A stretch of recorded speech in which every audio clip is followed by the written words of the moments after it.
2015년 11월 5일 시사정담 3인 3성입니다. 예, 지난주에 이어서 이 역사교과서 국정화 문제 드디어 확정고시가 됐죠. 예, 됐습니다. 예, 원래 5일이었는데 예. 이걸 앞다시 3일 날 이렇게 강제한 근무입니다. 아, 이틀 당긴 건 좀 그만큼 뭐 이렇게 강경하다 뭐 이런 걸 보여주는 겁니까? 2일 날 이제 의견을 수렴을 하고 보통 2, 3일 텀을 두고 5일 날 하기로 한다고 다들 예상을 했었는데 아, 이렇게 바로 3일 했던 날에서 뜻이 완고하다 이렇게 보여준 거라고 보는데 예. 거기에다가 이제 반대 여론이 증가하고 있는 부분을 또 부담으로 생각했던 것 같습니다. 지금 어느 정도 지금 돼 있죠? 오늘 네. 이제 4일날 조사, 네. 그 리얼미터 조사를 보면은 다시 반대 여론이 증가해가지고 54%. 아, 이제 50%를 넘어섰네요. 넘었고, 이제 찬성 여론은 이제 30% 중반대로 또 조금 내렸어. 그래서 격차가 더 커졌습니다. 지역별로는 지금 어떻게 돼요? 여전히 TK 지역은 TK하고 PK가 좀 오락가락 하는데, 네. 어떤 조사는 이제 뭐 반대가 많다 이렇게 나오긴 하는데, 우선은 이제 TK와 이제 PK는 오락가락 하지만은 여전히 찬성 여론이 제일 많은 지역이다. 이렇게 보시면 될 것 같습니다. 예. 지금 국정화에 대한 논리는 뭐 좀 바뀌었습니까? 어떻습니까? 지금 똑같다고 봐야 되죠. 기존의 검정고사에 좌편향이 되어 있다. 따라서 이렇게 이제 교학사, 이제 2014년도에 이제 교학사 교과서를 채택하는데 0%다. 이런 부분들 때문에 국정교과서를 추진할 수밖에 없다. 이렇게 이제 했던 부분들입니다. 지금 집회진 구성이 어떻게 됐습니까? 지금 이제 뭐 공개를 한다, 뭐 하나하나를 갖다 어쩐다는데 뭐 대표 집필진으로 두 사람만 일단 이제 그걸 했는데, 네. 그 중에 한 사람만 이제 기자회견 때 그 참석을 했고, 한 사람만 참석을 안 했는데, 두 분 다가 또 지금 정부 방침이나 입장하고 좀 충돌되는 이야기를 해가지고, 채 지금 조율이 안 된 상태에서 지금 서두르고 졸속하게 하고 있는 거 아니냐, 이런 느낌을 주고 있습니다. 우선 참석을 했던 원로 교수라는 서 교수는 이 집필지를 전원 다 공개를 해야 된다. 근데 공개를 하지 않는다는 것은 자기로서는 납득할 수 없다. 그렇게 이야기를 했고, 참석을 안 한 최몽룡인가요? 예, 그 양반은 완전히 거꾸로 이제 정부가 굉장히 곤혹스럽게 만드는 이야기를 했습니다. 청와대 그 현정택이한테 전화를 받았다. 수석한테 전화를 정책 수석이죠. 현기환 현정택 정책기획 수석인데, 관련이 없는 업무도 아니 그 사람이 이제 제주도 출신이고 고려대학교에서 김치에 유학했던 분인데, 학교에서 아마 서로 좀 그게 친분이 있으니까. 그러니까 전화를 해가지고 술 마시고 술이 취해서 못 나간다고 했는데, 술이 취했더라도 좀 나와주면 좋겠다 해갖고 뭐 청와대에서 일일이 개입을 하고 간섭을 하고 있다, 이런 반정으로 지금 저게 되는. 현 수석은 자기는 그런 통한 적이 없다고 지금. 뭐 없다고 했다는데, 이 정황으로 봐서 전화를 안 한 사람을 청와대 수석을 끌어들이고 자기가 그렇게 이야기를 할 수 있겠느냐 생각을 하면, 그건 뭐 어느 쪽이 거짓말 하는가가 명명백하고, 그거 외에도 지금 뭐 원체 이게 지금 억지나 거짓이 많기 때문에 그 부분에 대해서 국민들이 더 좀 분노하고 있는 거 아닌가. 특히 이제 아까 말씀 나왔던 한교안 총리가 이제 국정화 논리로 들었던 부분, 이런 것들도 교학서 교과서를 채택을 안 했기 때문에 국정화 한다는 건데, 교학서 교과서라는 게 사실은 교육 현장에서는 거의 이게 역사관이라든가 그 관점도 문제지만 오류투성이고 너무나 이게 허점이 많아가지고 학생들한테 가르치기가 그렇다. 그리고 스스로가 그런 점에 대해서는 변명의 여지가 없었던 부분이거든요. 근데 그걸 갖다가 마치 완벽한 교과서인데 관점이 다르다는 이유만으로 배제했던 것 같이 이렇게 좀 호도를 하는 거는, 그 내용을 알고 있는 그 현장 특히 교사들한테는 전혀 납득될 수 없는 그런 라고 봐집니다. 지금 이게 이 야당에서는 어쨌든 지금 친일 특집이야 이렇게 나가는데 그 박근혜 대통령이 시정연설을 통해서 어쨌든 이 편학 문제는 자기가 책임지겠다 이렇게 강경하게 이야기하고 나오지도 않은 국정교과서를 가져와서 이렇게 뭐 그런 이야기 하는 것은 말이 안 된다. 뭐 이런 이야기를 하고 그랬는데 그 부분에 대해서 여론은 좀 어떻게 받아들이고 있습니까? 그러니까 거기에 대한 여론은 구체적으로 나온 건 없고요. 다만 이렇게 친일 독재 부분, 서술 부분들이 민감한 부분들이 근현대사니까 근현대사 논란이 되는 근현대사 부분, 기술 부분들을 과거 우리가 이제 학교 다닐 때처럼 몇 장으로 이렇게 그렇죠.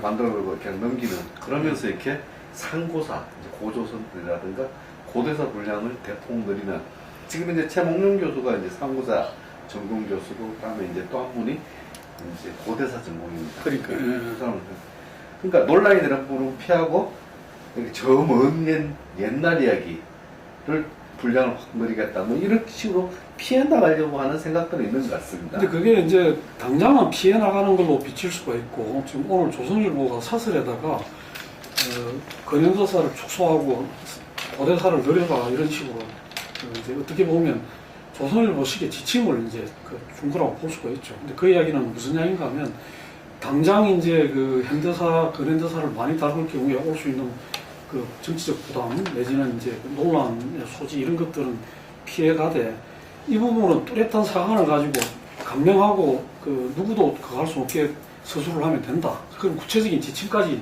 조선일보가 내리고 있어요. 그러면서 상고사나 고대사를 늘리라고 하는 거는 그 부분에서는 이제 그 상당히 좀 그 논쟁에서 벗어나가지고 그 조금은 국수주의적인 그런 그 주장을 할 수 있죠. 그래서 그것도 굉장히 위험한 겁니다. 예. 그게 검증이 안 된 부분들이 많기 때문에. 근데 이제 그러면서 이게 이제 그렇게 해갖고 한번 넘어가고 나면 그다음부터 교과서 문제라는 게 한 텀을 넘어가기 때문에 차츰차츰 자기들이 주도권을 쥐고 이제 그다음부터 내용을 수정하는 거는 별 문제가 없다. 그러니까 지금 당장 근현대사 갖고 너무 첨예하게 부딪히지 말고 좀 우회하거나 내지는 저걸 하라. 그런 그걸 내부에서 이제 지금 검토를 하고 있다 이렇게 봐야 될 것 같습니다. 그러니까 이제 상고사를 이제 주로 하게 이제 많이 늘리겠다는 거는 굉장히 위험하고 이것이 혹수적이고 이제 굉장히 과거를 아주 오래된 과거를 미화해서 민족주의적인 어떤 부분을 강화하는 것으로 상당히 이렇게 여론을 한번 끌고 가보겠다 이런 의도가 있는 것 같습니다. 지금 시도교육감들은 그 대안교과서 움직임이 있죠. 예. 대안교재라고 합니다. 이 교과서라는 표현은 본인들이 하지 않고 이제 교과서라 했을 때는 또 다른 교육부하고 정면 충돌하는 문제가 있기 때문에 고속이 교재를 안 돼요. 예. 근데 이제 이거는 사실은 이제 시도교육감들이 아시다시피 지금 한 그 17개인가요? 17개 중에서 한 4명 정도, 4분 정도 제외하고는 나머지가 이제 계속 협의를 해오고 있는데 작년쯤에 이미 지금 현행 교과서의 문제점을 그분들대로 이제 문제 제기를 하면서 교재를 공동으로 개발을 해가지고 학교 교육의 어떤 좀 저걸 해야 된다. 교육감들이 할 수 있는 그 중에서 이 부분은 굉장히 중요한 과제 중에 하나로 꼽고 있었습니다. 근데 마침 이런 역사교과서 문제 갖고 부딪히니까 역사교과서에 대한 대안교재 개발을 서두르겠다 그런 그게 나온 거죠.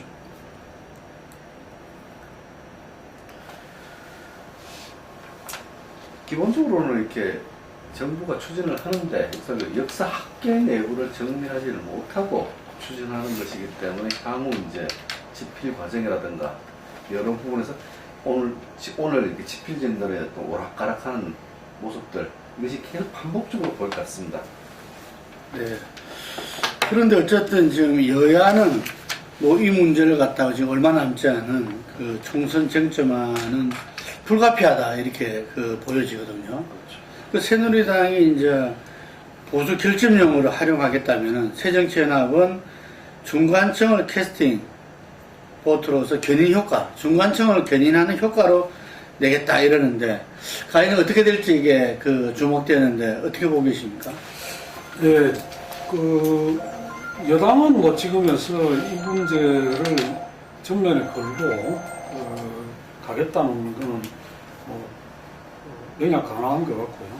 근데 이제 야당은 좀 고민이 있는 것 같습니다. 한편으로는 이제 그동안 이제 이념 프레임에 걸릴 경우 항상 야당이 좀 불리했기 때문에 이 부분에 잘못 발을 들이놓게 되면 총선을 망친다는 그 우려하는 쪽도 있고, 한편으로는 이 부분이 다른 이슈들하고 달리 상대적으로는 지금 중간층에서 많은 오히려 이탈이 있기 때문에 해볼만하다. 그리고 언제까지 이 이념 문제만 나오면 주눅이 들어갖고 회피하거나 내지는 꼬리를 내리다가 당할 거냐, 뭐 이런 게 있어가지고 이번에는 주의는 하되 이 문제 자체를 회피하지는 않을 것 같이 그렇게 봅니다. 네. 근데 지금 수도권에서는 상당히 차이가 나죠? 예, 지금 6대4를 넘어서고 가고 있다. 그러면 그렇게 가고 있습니다. 이것이 이제 선거지형으로 굳어진다고 하면 선거지형으로 상당히 곤란한 상황은 분명한 것 같습니다.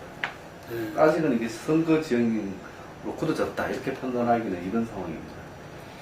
근데 지금 이 국정교과서 뭐 어쨌든 전쟁이 박근혜 대통령이 이렇게 정부 처음부터 어찌 말하자면 그 두 개의 국민 전략 이렇게 이런 부분 속에 좀 이렇게 그 맥을 이렇게 쭉 이렇게 이어져 오는데 그런 부분에서 어쨌든 간에 조금 위기를 넘기고 상당히 좀 이렇게 강세의 측면을 이렇게 가져갔던 부분들이 있잖아요.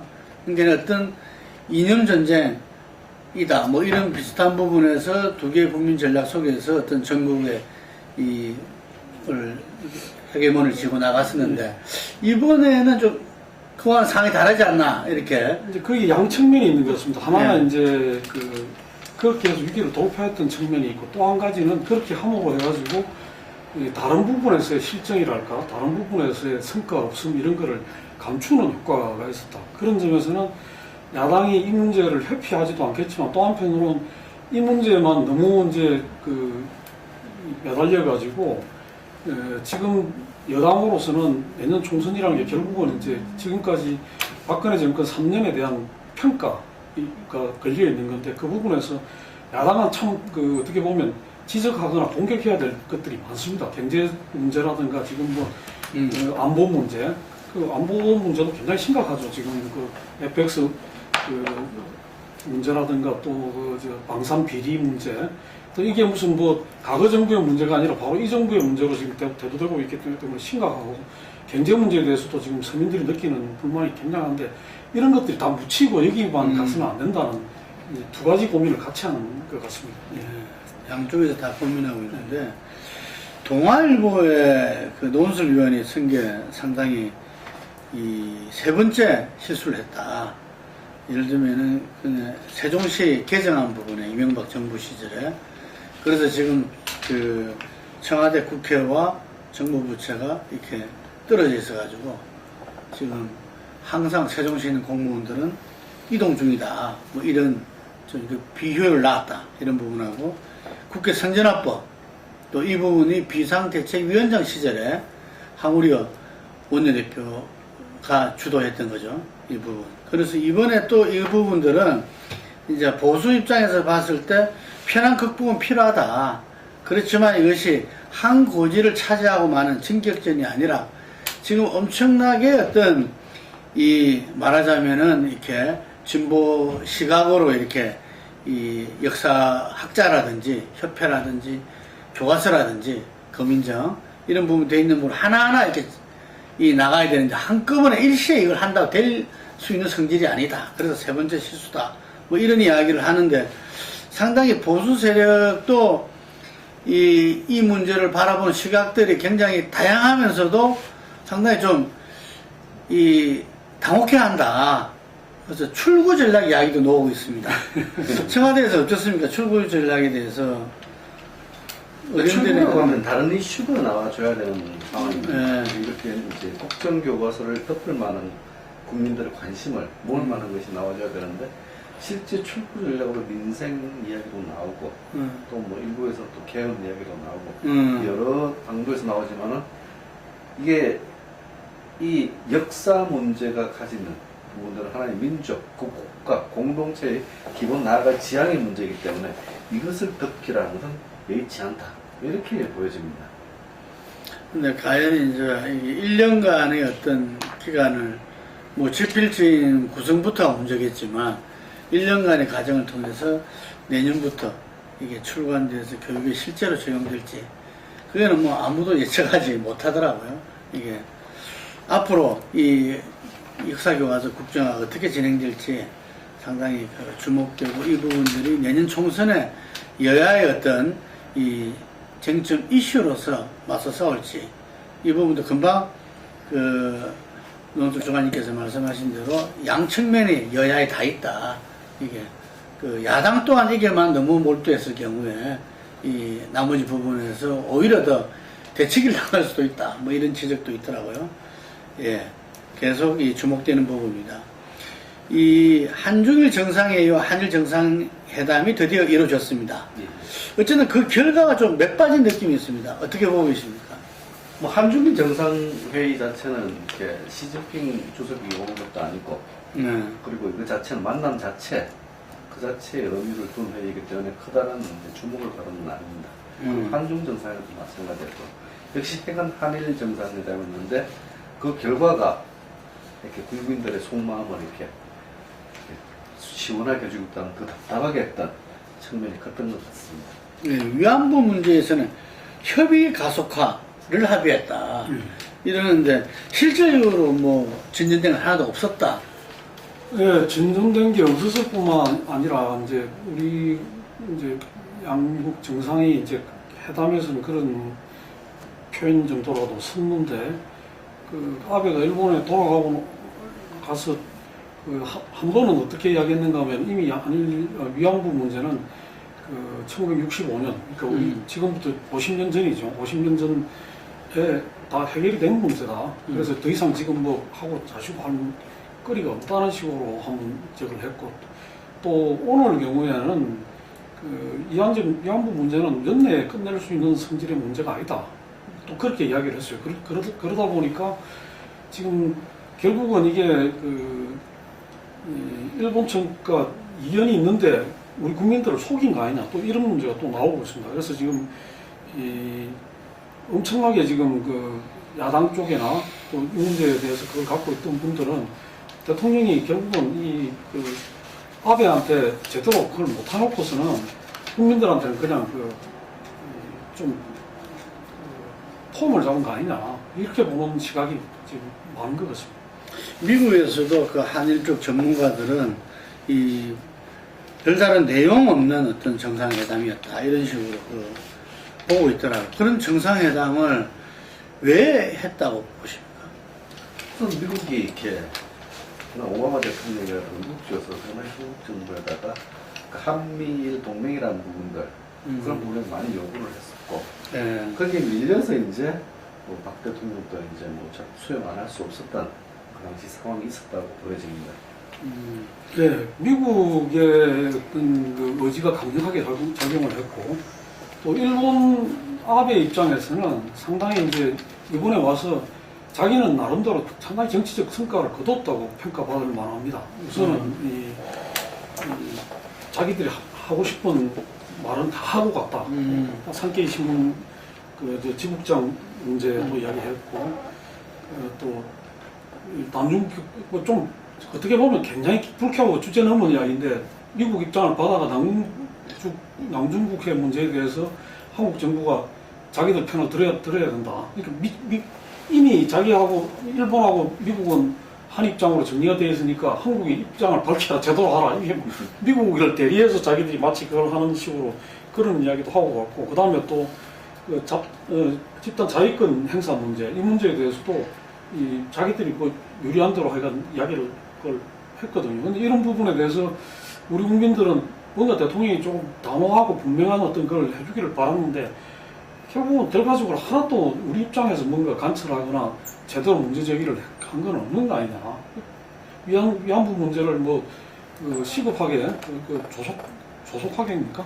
신속 파괴. 협의를 가속하게. 협의를 가속하게 한다. 그런 표현 외에는 다 일본이 이제 거꾸로 이제 자기들 주장하고 요구하고 그걸 우리는 듣는 그런 식으로 돼가지고 우리 외교력이나 또 사전에 어떤 뭔가 정상회담 전에 조율이나 이런 과정에서 무능력한 게 드러난 게 아닌가.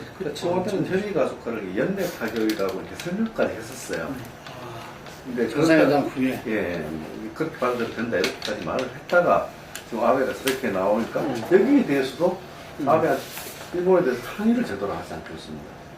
아직 이제 전날에 정상회담 합의를 아직 의미는 아니다 이런 식으로 해가지고 그야말로 어떻게 보면 아베한테 매달리고 애원하는 상황 아닌가 하는 의구심이 들 정도입니다. 그리고 이제 정상회담 직후에 위안부 할머니들이 라디오 방송에 나서 인터뷰했는데 어플에서 너무 억울하다 이게 정상회담 결과에 대해서 그렇게 말까지 했습니다. 오히려 정상회담에서 우리가 할 말은 못하고 일본 쪽에 하고 싶은 이야기만 잔뜩 듣고 가는 그런 회담이 되면서 이렇게 상당히 이렇게 문제가 있지 않느냐 이런 생각. 그러니까 그동안 어떻게 보면 대통령이 위안부 문제에 대해서 너무 이제 강력하게 이야기를 해왔기 때문에 빼도 박도 못하는 상황에 좀 봉착을 했었는데 이번 그걸 하고 나서 이제 지금 보수 신문에서는 일제히 대통령이 할 만큼 했다. 그러니까 그 결과가 없더라도 노력은 했다는 걸로 이제 듣고 가려고 하는 거고 실질적으로 이 문제가 해결되기를 바라는 쪽에서 보면 그동안 그렇게 하다가 결국은 결정적인 타이밍에 와서는 뒤로 한 발 물러난 것과 마찬가지 아니냐. 얻은 게 뭐가 있냐. 이런 식의 반응이 나오는 그런 상황이 된 것 같습니다.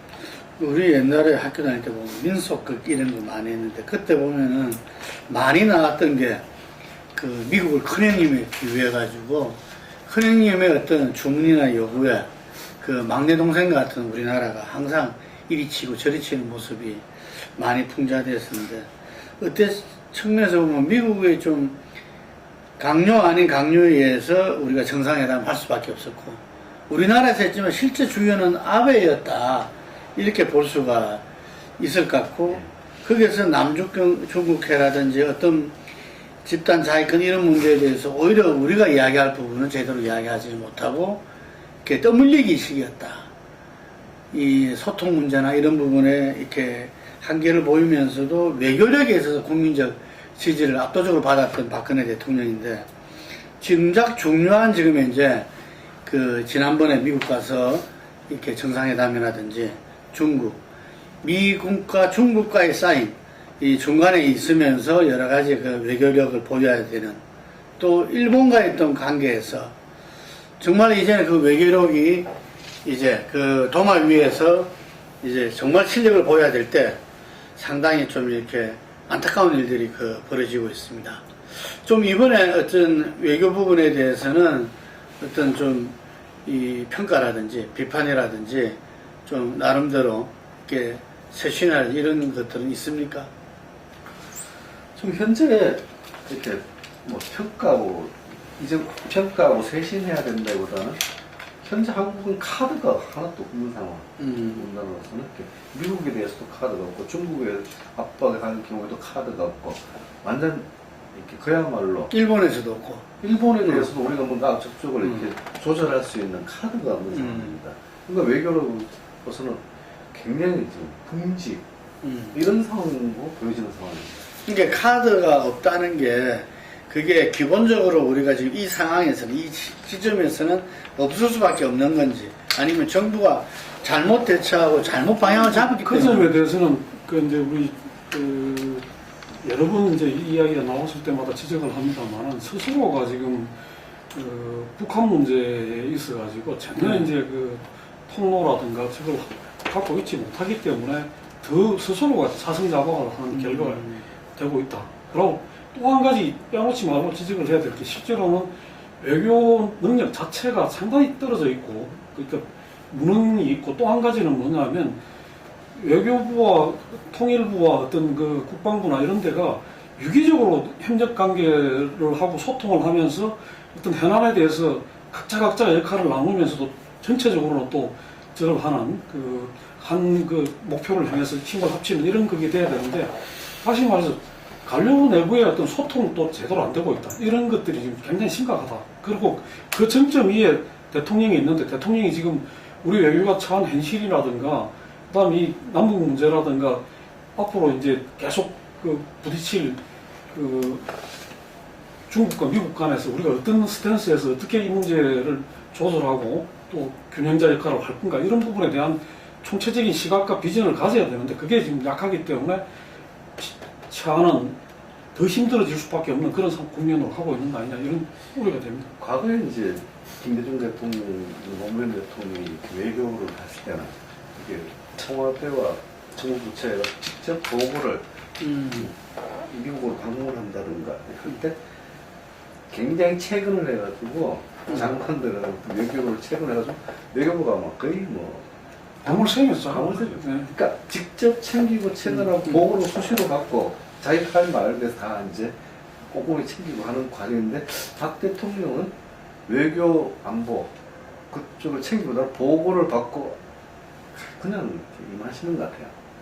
그러니까 그 차이가 지금 너무 큰 것 같아요. 지금 한중일 정상회의를 우리가 의장국으로 한다면 목표가 분명히 있어야 되거든요. 이 회의를 통해서 일본하고는 뭘 주고받고 내지는 어디까지 그걸 하고, 또 중국하고는 이번에 뭘 이야기를 하고, 중국으로부터는 어떤 문제가 나올 때 어떻게 대응하고, 이런 것들이 우리 테이블에서 이렇게 뭐랍니까, 이렇게 워게임 하듯이 단상에서 한 사람은 중국 역할을 맡고 한 사람은 일본 역할을 시뮬레이션이다. 시뮬레이션 하고, 거기에서 이 의도 선택을 하고 어떤 문제들은 어떻게 하자, 뭐 수위 조절도 하고 하는데, 그런 것들이 과연 지금 진행이 되고 있느냐? 그 과정에 가기까지 관료들이 그만큼 집중적이고 열의를 가지고 그걸 하고 있느냐? 이런 부분에 대해서 전혀 신뢰를 이제 못하겠다 이거죠. 왜냐하면 대통령 스스로가 그런 의지가 없고, 두 번째는 관료들이 각자가 소통이 제대로 안 되고, 또 거기에다가 능력도 지금 저하되어 있고, 이런 식이다 보고, 더군다나 제일 안 좋은 게, 저번에도 우리가 지적했습니다만, 자꾸 국민들한테 감추기 급급한 문제를 드러내놓고 지금 우리가 어느 지점에 와 있으니까 어떻게 가야 됩니다 하는 걸 호소하고, 내지는 우리가 선택할 수밖에 없는 그거라는 걸 해야 되는데, 우선 모면만 하고 넘어가려고 하다 보니까 점점 더 문제가 더 심각해진다. 그런 좀 지금의 외교부하고 이제 국방부에 대한 평가들 어떻게 보면, 외교부 장관이나 국방부 장관은 미일, 중국, 이런 나라와의 어떤 관계 속에서 일을 푸는 게 아니라 오로지 박 대통령 지책만 안 받으면 된다는 식으로 자기 업무를 풀어간다, 이런 말들이 나오거든요. 그러니까 대통령이만 바라보고 가니까 숨기기에 바쁘고, 자기가 문제될 것은 감추고, 그리고 대통령은 과거 같으면은 이렇게 외교부 장관 같은 거 수시로 이런 현안에 있으면 막 새벽이라도 오고 밤에라도 불려가지고 청와대 와서 브리핑도 하고, 근데 대면 복구를 받지 않는 박 대통령, 이 부분이 또 상당히 심각한 문제라고 보여집니다.